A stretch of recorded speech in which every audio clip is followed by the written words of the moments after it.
Good morning, everyone, and welcome. Let's start our class today with a prayer together.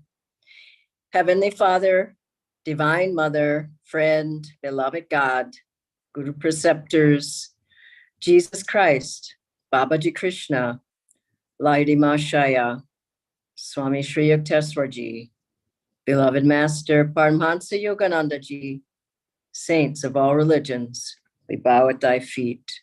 Bless us today to feel thy divine presence, thy guidance, thy upliftment of spirit through our satsang this morning.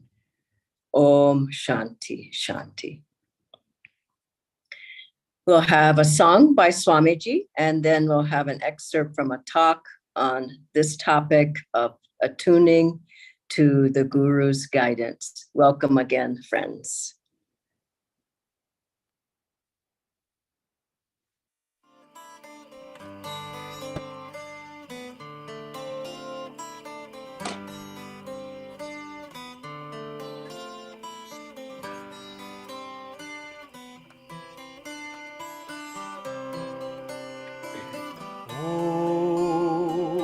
Master, may thy joy fill our days.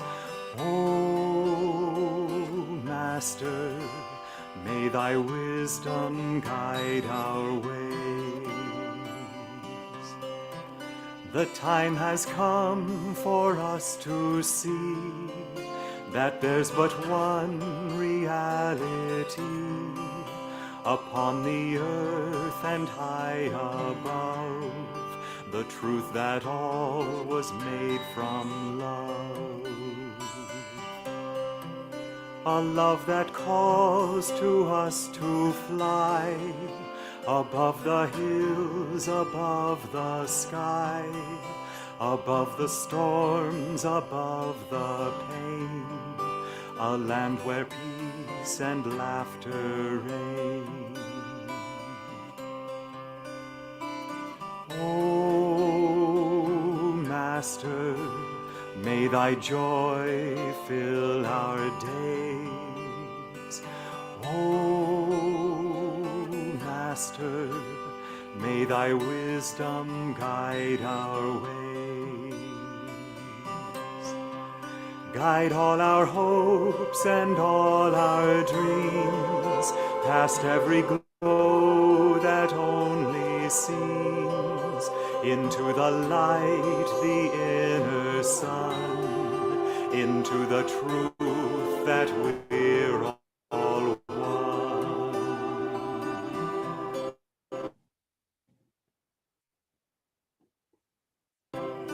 Help us to find in every hour, in every thought, in every flower, the joy that spans eternity, the truth that makes us ever free. Oh, Master, may thy joy fill our days. Oh, Master, may our way.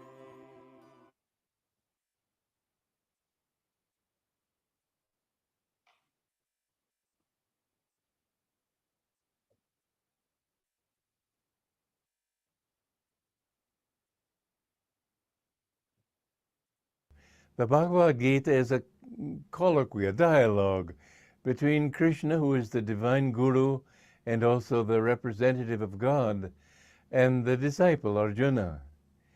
And how does the guru represent God? I remember when I met my guru, Paramahansa Yogananda, he asked me to give him my unconditional obedience. Well, I was desperate to be accepted. I really didn't see anything in life.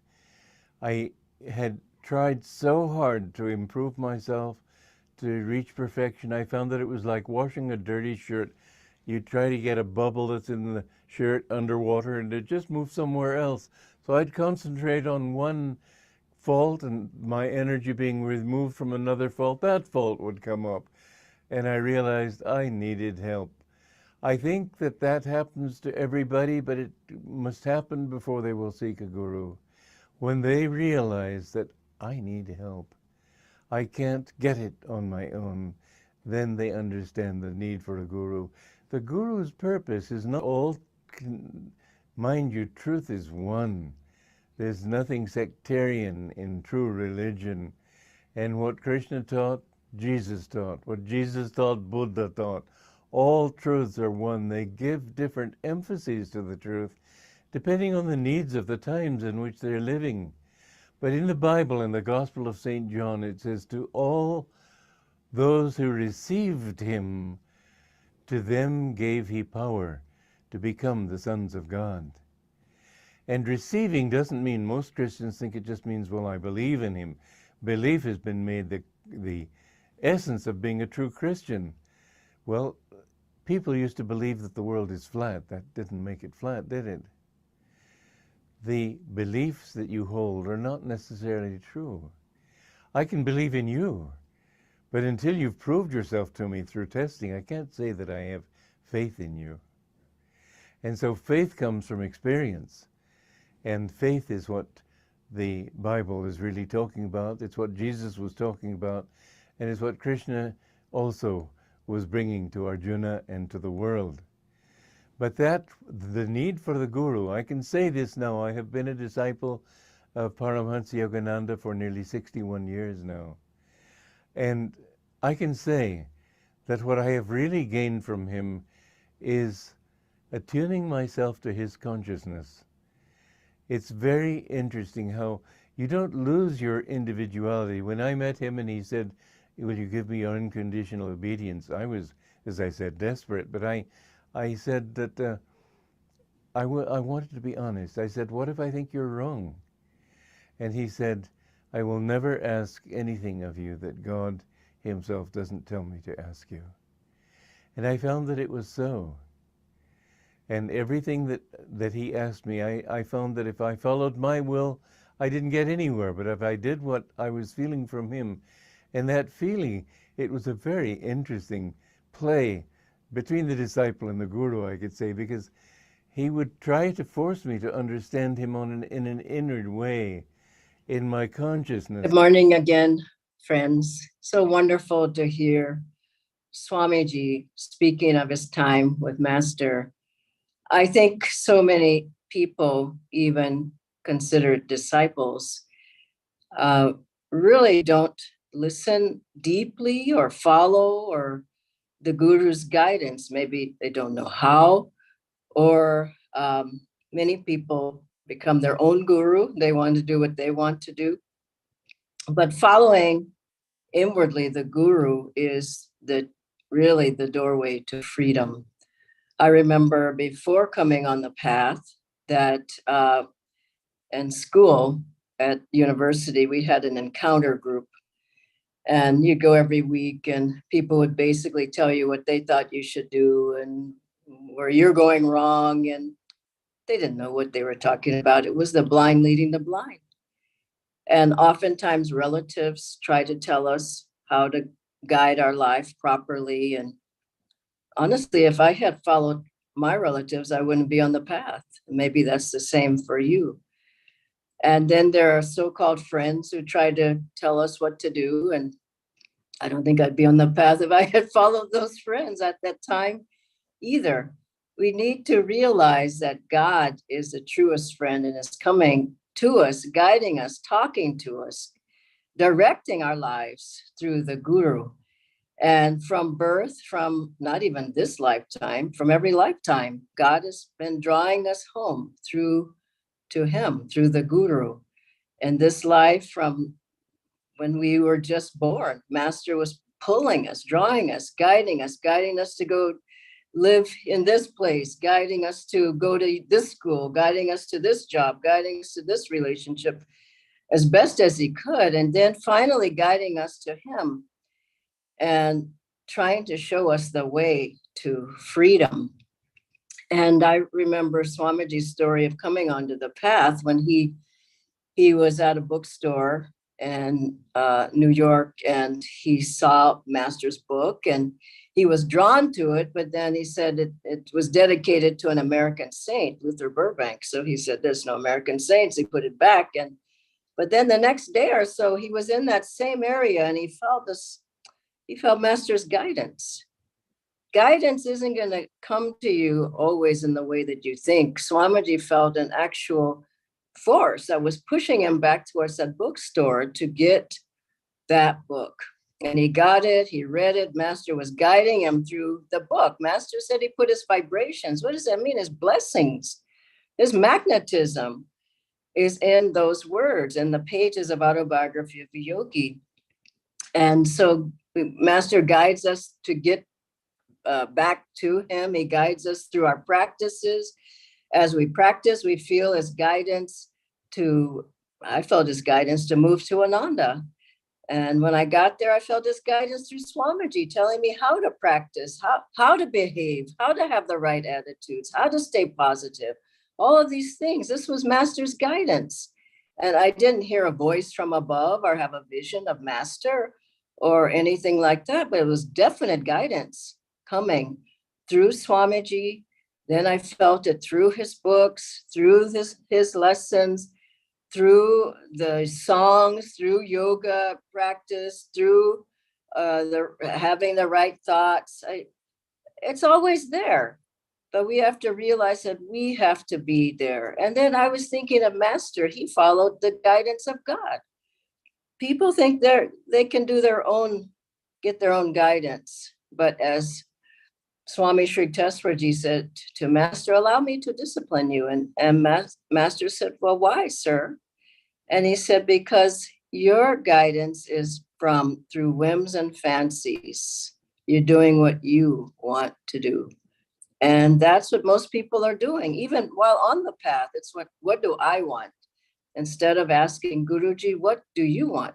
So Master, I was thinking earlier today, he was always guided by God. And of course his guru, and of course Babaji. And Swamiji told us here in India, right from the beginning, Master and Babaji are guiding the work. It's not me. It's not you. So he was always saying, we're tuning into the divine. So then Master even, and his work in going to America wasn't easy for him. He was following his guru. He was following the guidance of Divine Mother, of Swami Sri Teswarji. He was following Babaji. He prayed to Babaji, remember, before he left. It's an autobiography. He said he prayed so much that his brain was splitting. He wanted to hear that Babaji wanted him to go to America. He was seeking the guidance. Babaji came and he said, yes, the Lord has heard your prayer. You are to go to America. And Master went, but he waited for that guidance. And then when he was there, and I remember once Master said he needed money to go out and do outreach. He had his campaigns. He traveled all over America teaching, and thousands of people were receiving the teachings of India, of Kriya Yoga. And Master told his accountant, whoever was keeping the records, financial records, I need to go out and I need to teach. And the person said, you can't go anywhere. You don't have any money. And Master said, I'm going. He was in tune with God. He was walking down the streets, San Francisco, and a man was passing by him. And he looked at him and he went up to Master and he said, I want to help your work. And he could see there weren't many Indians in America then. This was in California even. Master had long hair, dark skin. He may have had on a robe, I'm not sure, but it was definitely spiritually uplifted. And the man could see that. He said, I want to help your work here. And Master said, you don't even know who I am. And the person said, yes, I do, from your eyes. And he wrote him a check for $27,000. Now that's guidance from God. Yes, you are to go and do this teaching, get out and reach people. Same with Mount Washington. When Master got Mount Washington, he walked onto the property. Before it was owned by him, by the organization. And he said, this place feels like home. And all the people with him said, we can't even walk in there. He says, no, I'm going in. And he goes in, and he finds out how much the price is after a short time. It was $65,000, which at that time was a huge amount of money in the 20s. But Master said, no, this is our place. He even brought the students in for a program. I don't know where they had it, probably just on the lawn. He said, this is your home now. He was so assured from Divine Mother's guidance. He was absolutely 100% in tune. And so then he said, I was about to sign the contract when Divine Mother held my hand. Again, Divine Mother's guidance. And he said, after that, the owner went down by $20,000 and we got it for $45,000. And then Master said, but still, I was seeking guidance. I kept talking to Divine Mother. How are you going to get me this place? How are you going to help me get this money? And you have to be sincere. You can't just sit there passively hoping and sitting on the couch. And he just said, I just churned the ether to make that happen. And more people gave towards it. And it was at the very end. And Mrs. Trask, this woman who he said, Divine Mother turned my face to her name in the phone book on whatever list he had. And he felt Divine Mother saying, call her, she can help you. He called her. She said, yes, I have. There was $5,000. I have the money.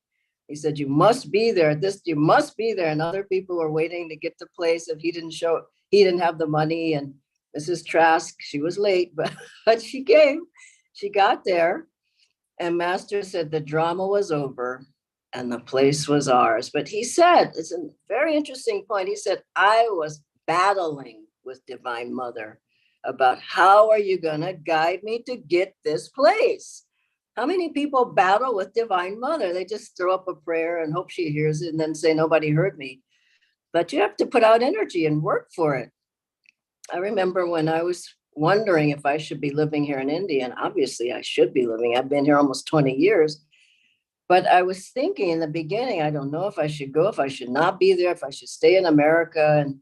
And I inwardly was asking Master, should I be there? Do you want me in India? And I was doing a program in Ashland, Oregon. Before I went there, this was in 2004. Before I went to the program, I was meditating and I opened up Songs of the Soul just to get inspiration. And inwardly, I had it on my mind, should I be going to India? Should I be living in India? Should I help Swamiji in India? And I opened the book to the page, the poem, My India. And I thought, this is a sure sign from Master. And this is the thing, I love what Swamiji said. He said that people, they have in their own minds what they want Master to say about their life. And he said they look at the photograph and they think what are their desires? And they look at Master's picture and say, well, he looks like he's saying yes. You have to test that. I tested it. I didn't just say yes, I tested it. And then I came to India on a retreat, on a pilgrimage. And Swamiji started working on me about coming to India. I mean, that was Master. You must be here. We need it here. We want people to be here. We need help over here. And so then I wasn't freed up enough yet because I was still engaged in America. So then I came back about 3 months later or so, and I asked Swamiji again. This is the other thing. Ask someone who you respect. Don't just go with your own inner guidance. I mean, it's usually full of desires and not what do I want? What does Master want? What does Divine Mother want? What is my own Dharma in life? How can I fulfill that Dharma? How can I make spiritual progress? Not how can I become more egoic? How can I have what I want and meditate to it? I mean, I see that. And so then when I came back that second time to India, I really felt I should be here. But I here again, I wanted Master to tell me. I wasn't going to just come on my own. And this was a big decision. I wrote Swamiji an email and he was in India. And then he didn't respond. So I thought, oh, maybe he doesn't want me to come. So then I finally saw Swamiji. I said, Swamiji, did you get my email? He says, what email? So I told him what it was about. And he said, I never forget, this was such strong guidance. He said, look around. He was shouting. He said, you're desperately needed and you need a break. I thought, break? How am I going to get a break in India? But the rest of it sounded good. But I waited. It took about 6 months before I absolutely assured that I would be in India. Jyotishan Deviji told me something so interesting. Maybe you heard him on one of the In Conversations, that they said Swamiji used to talk to people, counsel people, whoever was looking for guidance. And he would have them bring the person to the room where he would be talking with them and sit with him, Jyotishan Deviji. Then when he was done, he would have them escort the person out. And they said almost always, not always, but many times, I should say, they would be walking the person out. They had heard what Swamiji advised the person. They'd be walking the person out, and the person would say the opposite of what Swamiji had said. Did you hear what he said? He said I should do this, which was what they wanted to do anyway. Why they came and asked him, they didn't know. And this is the thing, you have to be sincere. How do you ask? With deep sincerity. Master, I want to know. I deeply want to know. And as it says in the purification ceremony, the master says, open your heart to me and I will enter and take charge of your life. And with that kind of sincerity, master will guide you. And some other basic tips on getting guidance are: 1, meditate and pray. Make every day, this is what I do, make a connection. Don't just sit there meditating and falling asleep and looking at your watch. Every day, connect with your guru. And first in meditation, connect and talk to master. What do you want me to do? What's right in this situation? How should I go about that? Next thing, read something every day from master's teachings. It could be from his books, master's books, Swamiji's books. Open any page even and read something that feel he's talking to me through this paragraph, through this page, through this chapter. Another thing, listen to the talks of Swamiji, of master. You know, many people came to Swamiji's talks in Gurgaon when he was teaching, giving satsangs there every week. And people would have questions, and sometimes people would ask their questions, surely. But a lot of times people came out of that room and they said, I didn't have any questions, because he answered all the questions in his talk. And I think that happens. If we really want to know, if we listen to the talks, look for an answer. I listen to the talks every day. Some people never listen. They don't even know how to get the talks. You can go on YouTube. There's so many of them there. Another one is serving. Through serving, you feel answers. I mean, if you can get out of yourself, oh, I'm worried about this. I need to do this one. Oh my God, what am I going to do? You're completely blocked, completely paralyzed. Once you start serving, you start giving to Guruji's work in one way or another. You find, oh, he's answered this one. Oh, like you come back and you say, oh, that's answered now. Okay, I understand what he wants me to do. A lot of times, inspiration comes through doing, not sitting. Get up and do. Take the first step that you feel. Even if you're unsure, take one step in that direction and do something with the thought of God.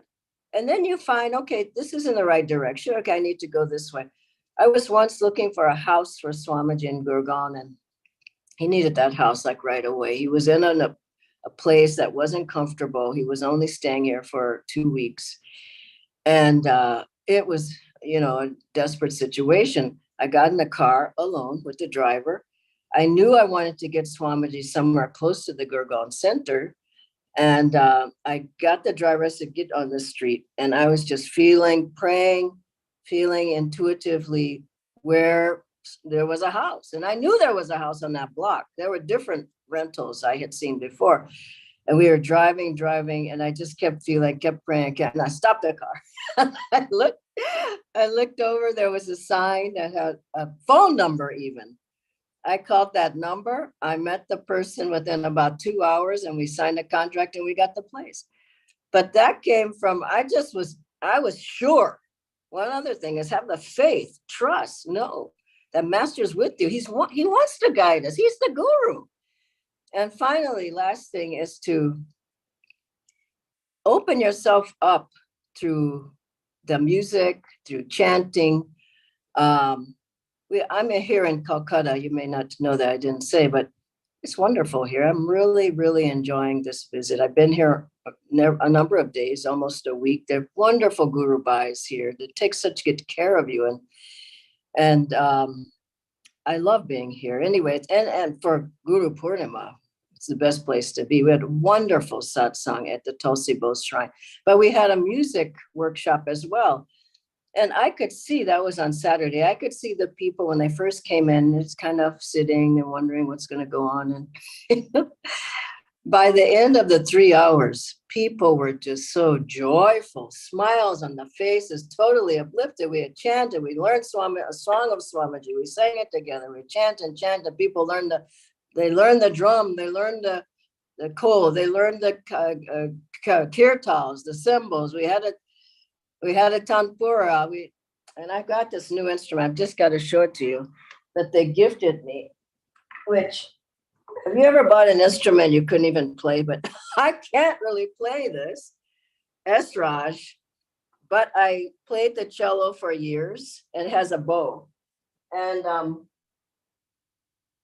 I'm asking Master. This is the last thing I'm saying. I'm asking Master to guide me, to teach me how to play it. He played this instrument, Esraj, and I'm sure he's going to guide me to a teacher. I'm praying for a teacher. If you know anybody any of you who can teach me Esraj, I don't think anybody in Ananda worldwide is playing this instrument. And why do I want to play it? Because I feel in tune with Master through the little bit that I did play. I feel more in tune with him. And I want to play it also because he played it. So at some point, maybe you have a chance to hear me play it when I can play it. So God bless you all. Now I'll ask Natindra to join me on the screen. We have a couple of questions. Thank you, Dhyana ji. As you can see, masters. Say again? We have taken. I was saying, I was just joking that Master is still saying that continue to.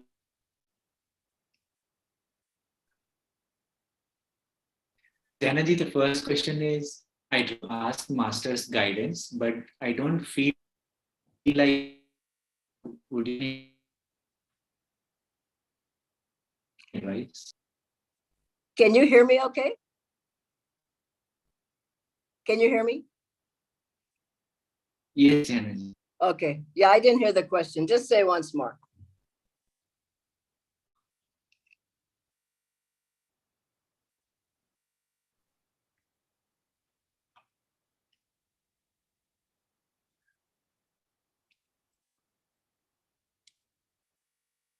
Are you still there, Natindra? Acha. Yeah, I broke up.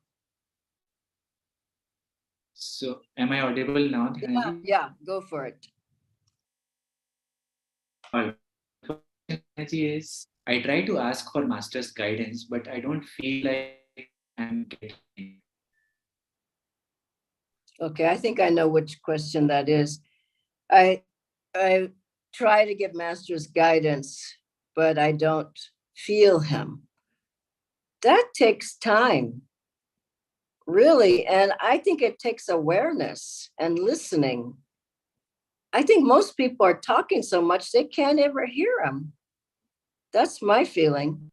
I would say be more quiet yourself, be more inward, be more still. I think he's talking all the time, but everybody else is talking. I would say take more time in silence and try to listen more.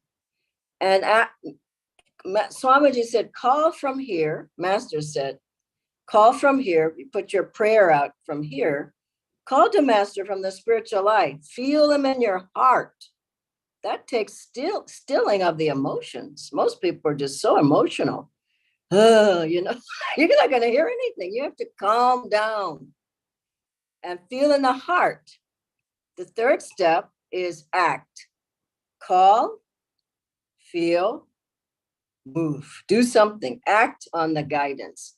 But it takes time. I would never say I'm sure of guidance from Master. I'm a little sure, then I check with others. When I moved to Mumbai for those 9 months, I asked 10 of my peers what they thought, including, of course, beyond that, I asked Jyotish and Deviji. I didn't just say, I want to go to Mumbai. I'm going to move in Mumbai. I'm going to go. I asked 10 people. And once I felt, now, so of course, I asked Master. And then I said, okay, now I feel this is right. So don't assume that you know. You don't know. You can get into fall into a lot of pitfalls with that attitude. Yeah. Okay, next one. Thank you, Dhyanaji. Next, Dhyanaji, is sometimes I get guidance to go in one direction and then I feel that the guidance to go in another direction. Huh. Yeah, that's how guidance works. It's not static or stagnant. It's moving. And I think a lot of people, they make mistakes because they're frozen. You know, this is how it's always been. This is how it has to be. Or they're frozen or afraid. You have to take a leap of faith on the path. Really, or you just don't grow. And so sometimes it's feel like I should go here. No, time to go right. Uh-oh, now I got to go left. Now I go backwards a little bit. Now I got to go forward. But I'll tell you what it's like. It's like driving in Calcutta. It's crazy here. It's crazy. I mean, you're over here and you go over there and I'm just hanging onto the seat. So you have to go, you have to be fluid. And as you're fluid, I would say, no, maybe I'm wrong, but I'd say Calcutta traffic and driving is worse than Delhi. I'll probably get a lot of messages from friends, but I would say it's worse because you have to maneuver. So as you're going on the path, listening to guidance, you have to keep moving. You keep moving, keep moving, keep moving. Masters keep, and here's another thing I always think. I always feel like Divine Mother likes to have fun sometimes, doesn't she?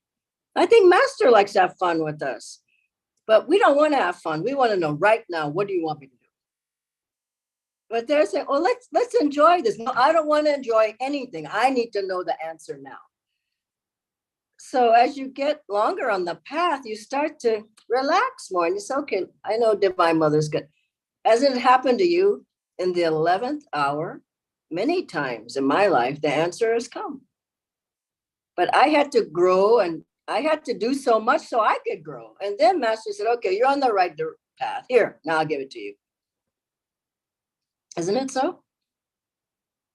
Absolutely. Yeah, upon time, but one last question. Yeah. I'm okay. confident enough to follow the guidance that comes. So how can I strengthen? I mean, if you're afraid, you're not going to get anywhere. You've got to strengthen your spine. My goodness, energize more, do more Mahamudra, exercise, swim, walk, jog. You've got to get moving and get a bigger aura. That's what I was saying. Get a bangle, get a navratna. I mean, get a mala, wear it. But you can't lack confidence in yourself as long as you keep asking. Here's one thing why you might not have. Is this a confidence question? This is what you're asking, right? Yeah. Sometimes you just you have to put your toe in the water. You can't just put your whole foot in and leg and jump in if you don't know. You know, it's deep. So you have to keep testing, trying things out, and you grow in confidence and you grow in faith. But still, I know Swamiji never assumed. He would say that. You don't say, okay, I know it now. Nobody has to tell me anything. I'm set for life. No way. You're just asking for trouble. And so just keep humble, keep open, keep asking, keep being receptive, and keep following the gurus. And sometimes I pray to Babaji, help me. Sometimes it's Lahiri Mahashaya, which way should I go? Sometimes it's Krishna, sometimes it's Jesus Christ, sometimes it's Swami Shri Desraji. And you gotta wake up for that guidance. So it takes a lot to make it happen. Last point I want to say is don't be lazy. Make it happen. If you want the guidance, it's there. If you want to follow, you can follow. If you want to listen, you can listen. If you want to act, you can act. If you want to make spiritual progress, you can do it. But it takes greater the will, greater the flow of energy. You've got to really be active, dynamic, magnetic. And then after meditation, I just feel all the ideas just floating down to me, and inspiration and insights and answers to problems. And it just floating down because I'm just drawing it like a magnet. You have to draw it. Nobody can give that to you, not even God, until you're open enough yourself. Okay, God bless you all. Have a wonderful day. Thank you, Natendra. I'll be back in Gurgaon soon. Bye-bye.